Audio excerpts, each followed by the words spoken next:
ఇలా అంతా కలిపి ఈ కష్టకాలంలో మనం తీసుకోదగినటువంటిది కూడా రోజుకు 1 టీఎంసీ నీళ్లు మాత్రమే. ఆ మందం తీసుకుంటే కూడా పాలమూరు జిల్లాలో ఈ ఎల్నినో కాలంలో కూడా 10 లక్షల ఎకరాలు కనీసంగా పంట పండించుకునే అవకాశం ఉంది. రైతుల్ని నీళ్లు లేవు మీరు వరి వేయకండి ఈ చెప్పడంలో నిరుత్సాహపరచడంలో ప్రభుత్వం యొక్క కుట్ర ఉంది. ఒకటి బోనస్ ఎగ్గొట్టడానికి, బోనస్ బరువు ఇంకా మాకెందుకని తప్పించుకోనికే, 2 రేపు పండిన పంటకు కొనుగోలు చేసేటువంటి బాధ కూడా తప్పుతుందని చెప్పి రైతాంగం వ్యవసాయం వదిలిపెట్టేటువంటి ఒక భయంకరమైనటువంటి కుట్రకు తెరలేపుతుంది రాష్ట్ర సర్కార్. కేవలం రాజకీయాల కోసం ఆలోచించకండి. నేను జిల్లా ఎమ్మెల్యేలకు మంత్రులకు కూడా చెప్తున్నా, నేను చెప్తున్నటువంటి విషయాలలో మీరు సాంకేతిక అంశాలను మీ ఇంజనీర్లతో డిస్కస్ చేయండి పై స్థాయిలో.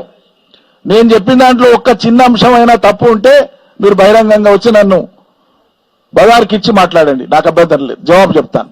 తప్పైతే ముక్కు నేలకు రాస్తాను. మీరు తెలుసుకునే ప్రయత్నమే చేయరు, మీకు ఆ ఓపికనే లేదు.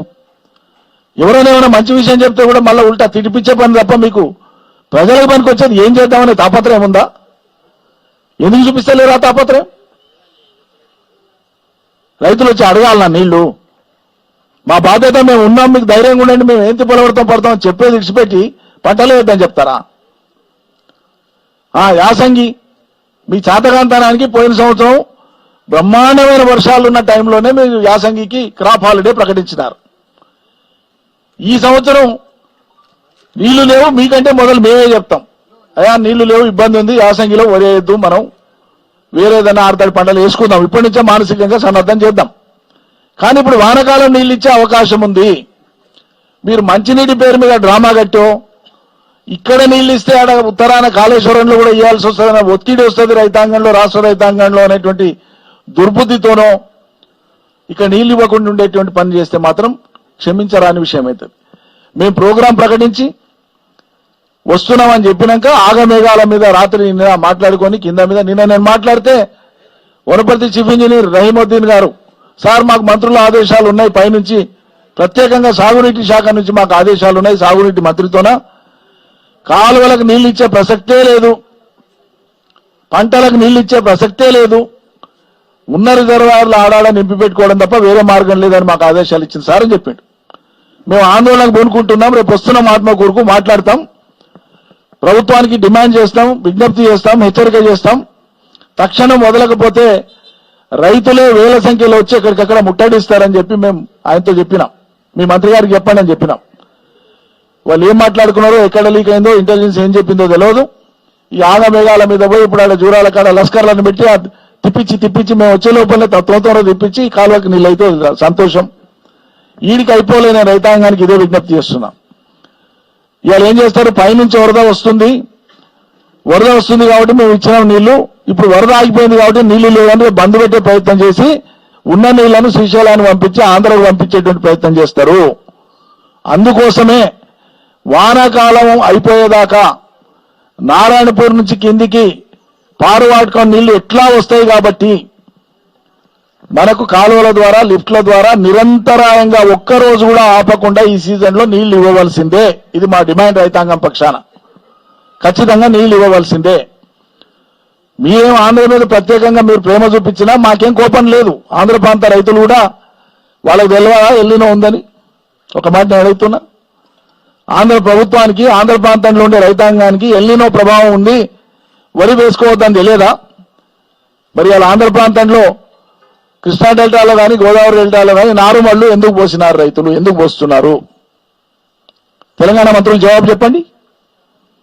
ఎల్లినో ప్రభావమే ఉంటే వరే వేసుకోవద్దు అనేది అయితే మరి నీ తర్వాత కిందికి పోవాలి కదా నీళ్లు. కింద ఉన్నోడేమో చాలా ఆరాంగా, నమ్మకంగా నాకు ఎట్లా వస్తాయి నీళ్ళని వాడు నార్మల్ పోసుకొని తయారవుతున్నాడు. ఎందుకు? తెలివిలేకనా? అంటే వాళ్ళకి తెలుసు తుంగభద్రకి వెళ్ళి వస్తాయి, శ్రీశైలానికి వస్తాయి, నాగార్జున సాగర్కి వస్తాయి, మాకు నీళ్ళకి ఇబ్బంది లేదు, ఎటుకైనా వస్తాయని తెలుసు. ఏమైనా ఇబ్బంది అయినా మా రేవంత్ రెడ్డి ఉన్నాడా ఎట్లా ఇడుస్తాడని వాళ్ళకి నమ్మకం. ఆంధ్ర వాళ్ళకు, తెలంగాణలో కంటే ఆంధ్ర ప్రజలకు ఎక్కువ నమ్మకం కుదిరింది వాళ్ళ రేవంత్ రెడ్డి మీద, ఈ సర్కారు మీద. ఏమైనా అనిపించాలి కదా వీళ్ళ కొద్దిగా. అరే నీళ్ళు వస్తున్నాయో బరబర వస్తున్నాయి, ఒక్కనాడు లేట్ అయితే ఒక టీఎంసీ కోల్పోతాం మనం. 4 దినాలు కోల్పోతే 4 టీఎంసీలు పోయినాయి మనకి. 4 టీఎంసీలు అంటే 40,000 ఎకరాలకు నీళ్ళు వస్తాయి. అవి నువ్వు ఇట్లా కన్ను మూసుకొని తెరిచే లోపల పోతాయి నీళ్లు. ఈ సోగి లేకపోతే ఎట్లా? అందుకోసమే కేఎల్ఐ కింద మేము నిన్న మాట్లాడినప్పుడేమో అసలే స్టార్ట్ చేయం సార్ అన్నారు. ఆందోళనగా మారుతుంది, రైతులు ఎక్కడికక్కడ తయారవుతున్నారని గమనించి మేము ఇలా ఆత్మకూరుకు వస్తున్నాం, ఇది ఆందోళన కార్యక్రమాన్ని మేము ప్రకటిస్తాం ఇక్కడ అని చెప్పి వాళ్ళకి తెలుసు. కాబట్టి ఇలా పొద్దున ఆగమేఘాల మీద కేఎల్ఐ కింద ఒక్క పంపు స్టార్ట్ చేసింది. నేను ఇప్పుడే 10 నిమిషాల క్రితం ప్రెస్ మీట్ కంటే ముందు చీఫ్ ఇంజనీర్తో మాట్లాడినా. ఒక పంపు అయితే స్టార్ట్ అయింది సార్. పార్థసారథి గారు చీఫ్ ఇంజనీర్ అక్కడ కేఎల్ఐకి నాగర్కర్నూలు జిల్లాకు వస్తుంది. ఒక పంపు స్టార్ట్ చేసినాం సార్, మిగతాయి కూడా స్టార్ట్ చేస్తామనేటువంటి మాట ఆయన అన్నాడు. ఈ ఇంజనీర్లకు ఉండేటువంటి ఆ ప్రేమ, ఇంజనీర్లకు ఉండేటువంటి ఆ దయా రైతాంగం మీద మీకు మంత్రులకు ఎమ్మెల్యేలకు లేకపోతే ఎట్లా నాకు అర్థం కాదు. వాళ్ళని నడపాల్సింది మీరా, మిమ్మల్ని నడిపేది వాళ్ళ? మీరు అప్రమత్తంగా ఉండి అధికార యంత్రాంగాన్ని నడిపించి నాయకత్వం వహిస్తారా? అన్ని వాళ్ళు చేస్తే ముందర వచ్చి నిలబెట్టి కాలు పెట్టిపోతారా? కాబట్టి కేఎల్ఐ 3 పంపులను నిరంతరాయంగా నడపాలి ఈ సీజన్ అయిపోయేంత వరకు, శ్రీశైలంలో నీళ్లున్నంత వరకు. దూరాలకు పైనుంచి నిరంతరాయంగా నీళ్లు వస్తూనే ఉంటాయి వానకాలం సీజన్ అయిపోయేదాకా. జూరాల సొంత ఆయకట్టు అయినటువంటి కుడియడమ కాలువలతో పాటు జూరాల మీద ఆధారపడ్డ నెట్టెంపాడు, భీమా ఫేజ్ 1, ఫేజ్ 2, కోయిల్ సాగర్ పంపులను నిరవధికంగా నడపాల్సిందే. ఒక్కరోజు గ్యాప్ ఇచ్చినా రైతాంగం మిమ్మల్ని ముట్టడిస్తారు. ఖచ్చితంగా చెప్తున్నా, మేమే ముందలు ఉంటాం. రైతాంగానికి నీళ్ల కోసం ఎంత దూరమైనా పోతాం, ఎంత ఖచ్చితంగానైనా మాట్లాడతాం. ఈ సాగునీటి మీద సాగదీతలు చేయకండి. అందరికీ అవగాహన ఉంది సాగునీటికి ఎన్ని నీళ్ళు అవసరం పడతాయో. అంటే నీటికే ఇబ్బంది అవుతుంది, కటకట అవుతుంది అనేటువంటి డ్రామా కట్టి రైతుల గొంతు కోయాలని చూస్తున్నారు మీరు. నేను ఇంతకుముందు చెప్పినట్లు గద్వాల, అలంపూర్ కాక మిగతా 12 ఉమ్మడి పాలమూరు జిల్లా శాసనసభ నియోజకవర్గాలు, రంగారెడ్డి జిల్లాలో ఉండేటువంటి 7 శాసనసభ నియోజకవర్గాలు మొత్తం కలిపి అక్కడ 19, ఇక్కడ 2, 21 శాసనసభ నియోజకవర్గాలకు అవసరమైనటువంటి నీళ్లు నెక్స్ట్ ఇయర్ జూన్, జూలై దాకా మంచినీటికి ఇబ్బంది లేదు అని మిషన్ భగీరథ అధికారులే ప్రకటించినారు. ఉత్తర తెలంగాణలో సరే